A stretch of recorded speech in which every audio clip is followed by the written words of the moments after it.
L'accroissement du haut débit mobile, combiné à la démocratisation des terminaux mobiles, surtout smartphones, rend aussi vulnérables les utilisateurs. Donc c'est devenu un enjeu crucial pour les utilisateurs, d'où la nécessité de mener une réflexion stratégique à la fois pour sensibiliser et lutter contre le fléau du siècle qu'on considère comme étant la cybersécurité, la cybercriminalité plutôt. Vous conviendrez qu'avec moi que seule la coopération internationale pourra nous permettre de mener à bout ce combat qui mine aujourd'hui les économies de la plupart des pays.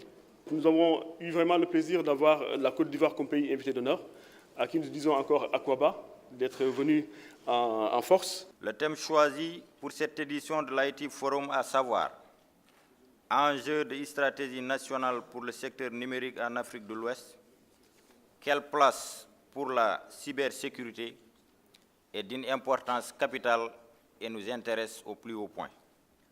Mesdames et messieurs, il me plaît de rappeler que le continent africain s'est déjà doté depuis juin 2014 d'une convention sur la cybersécurité et la protection des données à caractère personnel. Cette convention adoptée par l'Union africaine invite les États à s'engager à adopter les mesures de renforcement des capacités afin de proposer des formations couvrant tous les domaines de la cybersécurité aux différents acteurs de la société de l'information et à fixer des normes pour le secteur privé.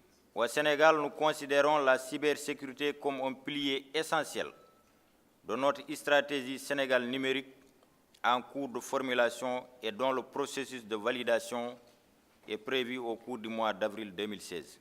En ce qui concerne la Commission européenne, avec quelques-uns, nous militons assez fortement pour que les données générées, notamment par les industries, les entreprises européennes, soient stockées, traitées, processées en Europe selon une régulation qui est le droit applicable européen partagé entre les pays membres de la communauté. Pourquoi ne pas envisager une démarche similaire avec les pays de la sous-région? Et évidemment, pourquoi pas commencer avec les principaux acteurs qui sont représentés ici. En premier lieu, évidemment, la Côte d'Ivoire, le Sénégal, mais aussi la Guinée, le Mali, la Mauritanie, de façon, encore une fois, à avoir un cadre commun et à être plus forts ensemble. Évidemment, les données, par définition, sont transfrontières, mais ce qui les unit, c'est des cultures communes, un droit commun, une monnaie commune aussi, et on a le franc CFA.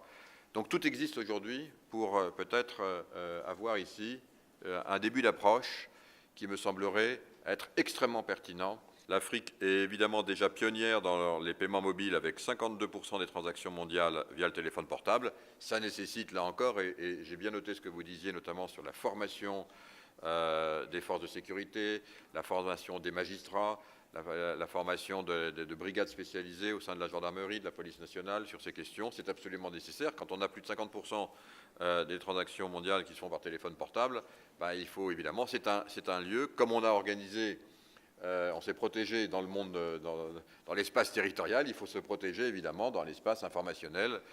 On reçoit tous, pas plus tard qu'hier, je reçois encore...